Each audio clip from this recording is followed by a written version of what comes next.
और अहम तस्वीर आपको दिखाते हैं दिल्ली एआईसीसी कार्यालय का, जहां मुख्यमंत्री अशोक गहलोत अब यहां से रवाना हो रहे हैं, मीडिया से मुखातिब हो रहे हैं। सीधी तस्वीरें। सर, कल राहुल गांधी जी को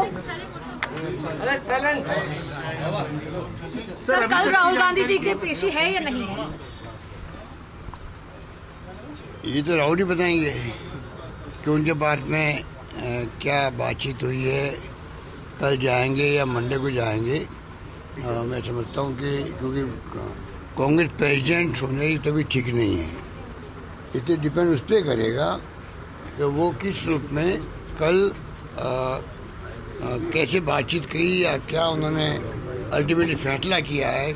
कल जाएंगे या मंडे को जाएंगे, पर जाने में उनको तकलीफ नहीं है क्योंकि 3 दिन से जा चुके हैं और पूरा कॉपरेट किया है। वहाँ पर जो ईडी चाहती थी पूरी सेव किया उन्होंने, आगे भी सेव करेंगे, ये निश्चय किया हुआ है। सर, कहा जा रहा है कि पर लोगों में इतना बड़ा भयंकर मतलब ये आक्रोश है पूरे देश के कार्यकर्ताओं में कि ध्यान डाइवर्ट करने के लिए अब अग्निपथ लेके आ गए।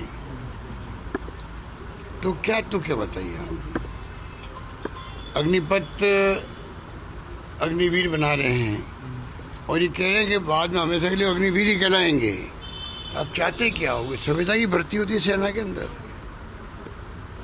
सेना में संविदा की भर्ती का तुक क्या है कि 4 साल की नौकरी करने के बाद तुम घर बैठो, 25% लोगों को हम आगे पक्का करेंगे। तो मैंने उस दिन कहा हो सकता है ये आरएसएस के लोग भी उसमें जाना चाहेंगे या हो सकता है उनकी कोई योजना बनी हो। अचानक ही अग्निपथ आ कहाँ से गया अचानक ही? ऐसे मामले में पहले खबरें आती है, डिस्कशन होते हैं, राष्ट्रीय बहस होती है कि सेना के अंदर नई सिस्टम शुरू की जा रही है। तो एक राष्ट्रीय बहस का विषय है क्योंकि राष्ट्रीय सुरक्षा से जुड़ा हुआ मामला होता है, ये कायदे की बात ही होती है। अचानक सुनते हैं अग्निपथ आ गया है, अग्निवीर कहलाएंगे, 4 साल की उनकी कॉन्ट्रैक्ट सुविधा की सर्विस होगी, ये समझ के परे है। नंबर 1। नंबर 2, आप बताइए कि आर्मी, नेवी और एयरफोर्स के अंदर जब आपने एनपीएस लागू किया था, न्यू पेंशन स्कीम लागू की थी, इन 3 सर्विस को छोड़ा था आपने कि इनका फ्यूचर तो सुरक्षित रहना चाहिए जिससे कि ये देश की सेवा करने में कोई सोचना नहीं पड़े कुछ भी इनको। इसलिए वहाँ पर ओपीएस लागू, आज भी है ओपीएस लागू है 3 सेनाओं में, ठीक है। तो जब तुम ये नई स्कीम लेके आगे हो तो आपने वही कॉन्ट्रैक्ट बेसिस पे लेके आए, उनका क्या काम होगा 4 साल के अंदर? तो ये तमाम जो फैसले हो रहे हैं, और महंगाई की बात नहीं कर रही सरकार, बेरोजगारी की बात नहीं कर रही है सरकार। कल मैंने कहा, मेरी बात फिर ध्यान से सुनिएगा जो सुन रहा हो, कि हर गांव में जहाँ मुस्लिम ज़्यादा है वहाँ हिंदू रात को सोने में तकलीफ होती है, चिंता रहती है उसको। जहाँ हिंदू ज़्यादा है वहाँ मुस्लिम सो नहीं पा रहा है, पता नहीं क्या होगा। इस माहौल में देश जी रहा है, चल रहा है, जी रहा है, चल रहा है, जी रहा है, चल रहा है। ये मैं कहना चाहता हूँ कि बहुत खतरनाक खेल हो रहा है देश के अंदर। अगर हमने इसको नहीं रोका, प्रेम, भाईचारा, सद्भाव पैदा नहीं किया, विश्वास पैदा नहीं किया, तो चिंगारी कभी भी लग सकती है। जो राहुल गांधी ने कहा था लंदन में, केरोसिन छिड़क दिया गया है देश के अंदर। सुनिए आप, तो ये स्थिति बन गई है कि इस रूप में आज देश चल रहा है, विस्फोटक स्थिति है। इसलिए मैं अपील करने के लिए मैंने कल हाथ जोड़ के अपील करी प्रधानमंत्री जी से कि मांग करना अलग बात है, बड़ी पार्टियों का जो मांग की सोनिया जी ने, 13 पार्टियों ने, उन्हें परवाह नहीं करी।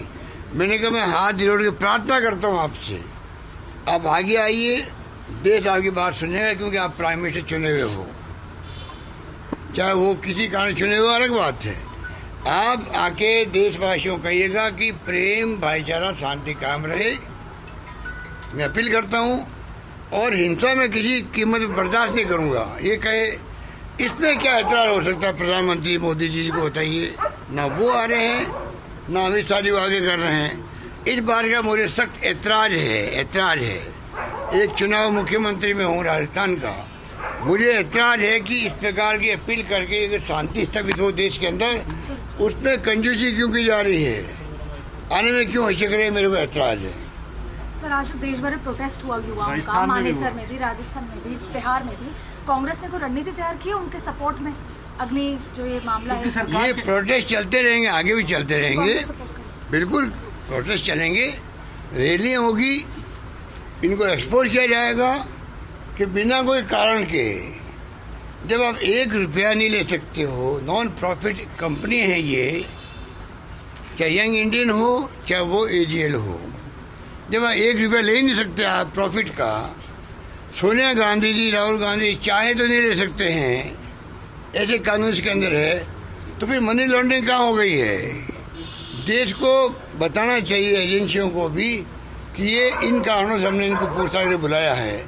आप इस प्रकार डरा के धमका करके, आपको गलत फहमी है। कांग्रेस के कार्यकर्ता, कांग्रेस के नेताओं में दमखम है। सरकार नहीं बनी हमारी अलग बात है, और नेशनल पार्टी आज भी कांग्रेस पार्टी देश के अंदर है, जिसका 135 साल का इतिहास है। ये कोई कमी नहीं रखेगी, दमखम के साथ में मुकाबला करेगी, इनको एक्सपोज करेगी, और जनता का मूड कब बदल जाए ये इनको गलत फहमी है। ये अहम घमंड में मर रहे हैं, कोई पता नहीं पड़ता है जनता का मूड कब बदल जाए। अगर आपने गलत काम किए, महंगाई पे ध्यान नहीं दिया, बेरोजगारी पे ध्यान नहीं दिया, तो लोग कब तक बर्दाश्त करेंगे आपको? और उल्टा आप तनाव पैदा करवा रहे हो। तो मैं समझता हूँ कि ये अवसर मिल गया कांग्रेस को, तो इनको समझना चाहिए ये अवसर मिला है कांग्रेस को, चैलेंज मिला है, उस चैलेंज को हम स्वीकार करते हैं और मुकाबला करेंगे हम लोग। सर, कल राष्ट्रपति के पास आप जा रहे हैं, क्या कोई कांग्रेस का दल राष्ट्रपति के पास ज्ञापन देने जाएगा आपके जहाँ जो? शायद मैंने सुना टाइम मांगा गया है, अगर टाइम मिल गया तो जाएंगे हम लोग, जो भी वो टाइम देंगे, मंडे को देंगे, कब देंगे, अपनी बात जाके कहेंगे। पर अच्छा नहीं हो रहा है, अच्छा नहीं हो रहा है। और पूरी दुनिया के अंदर जो माहौल बन रहा है हमारे देश के प्रति, वो भी अच्छा नहीं बन रहा है। तो ये अच्छी बात नहीं है कि आप इस प्रकार से देश को चला रहे हो, पर जो मुख्य मूल जो इश्यूज हैं, महंगाई का, बेरोजगारी का, ये हिंसा का, इसको आप दूर नहीं करोगे, देश कैसे आगे बढ़ेगा? और आप नए राहुल गांधी को बुला रहे हो, फिर सोनिया गांधी जी को बुलाएंगे, क्या सोनिया जी की स्थिति है वहाँ जाने की? अब कोई पूछे तो आपकी ड्यूटी नहीं, सीनियर सिटीजन्स को लेके अगर आप पूछताछ करनी तो आप उनके घर जाओ, समान बात करो उनसे, वो आपको जवाब देंगे। दुनिया के मुल्कों में जब तक कोई अपराधी प्रूफ नहीं हो जाए कि इसने अपराध किया है, तब तक उनको सच सम्मान से देखा जाता है, व्यवहार किया जाता है, बेइज्जती नहीं की जाती है। यहाँ ये स्थिति है कि आप बेइज्जती कर रहे हो, कोई पहले ही मान लेते हो कि तो अपराधी होगा। ये टेंडेंसी देश में, अभी की मैं बात नहीं कर रहा हूँ, खाली ईडी की बात नहीं कर रहा हूँ, ये हमारे टेंडेंसी पुलिस के अंदर भी है। इसको बदलने का समय आ गया 21वीं सेंचुरी के अंदर, कि जब तक कोई आदमी वास्तव में प्रूफ नहीं हो जाए कि भाई ये इसे रेप किया है, इसे चोरी करी है, इसे डकैती करी है, तब तक आप कैसे उसको अपराधी मान सकते हो? तो ये स्थिति देश में, बदलाव होने की बातें सोचते नहीं है सरकार में बैठे हुए लोग, और बातें लाते नहीं जिससे कि ध्यान डाइवर्ट हो जाए। ये जो अग्निपथ आया है, ये भी मैं समझता हूँ ऐसे वक्त में लाया गया है जिससे कि राहुल गांधी को आप ईडी बुला रही है, अग्निपथ पे आग लग रही है, ट्रेनें जल रही है, धरने हो रहे देश भर के अंदर। ये क्या हो रहा है? ये चिंता नहीं होनी चाहिए सरकार को। पर मैं समझता हूँ कि बीजेपी ने तय कर रखा है, ध्यान डाइवर्ट करके काम चलाओ अपना, माकूल जवाब देगी जनता आने वाले वक्त में। Okay, thank you. तो मीडिया से मुखातिब हुए मुख्यमंत्री अशोक गहलोत AICC से रवाना हो रहे थे। उस दौरान उन्होंने तल्ख सवाल भी उठाए केंद्र सरकार से, और कहना भी है कि ये सब जो हो रहा है वो देश देख रहा है और आने वाले वक्त में माकूल जवाब इसका दिया जाएगा। सुपर एक्सक्लूसिव तस्वीरें।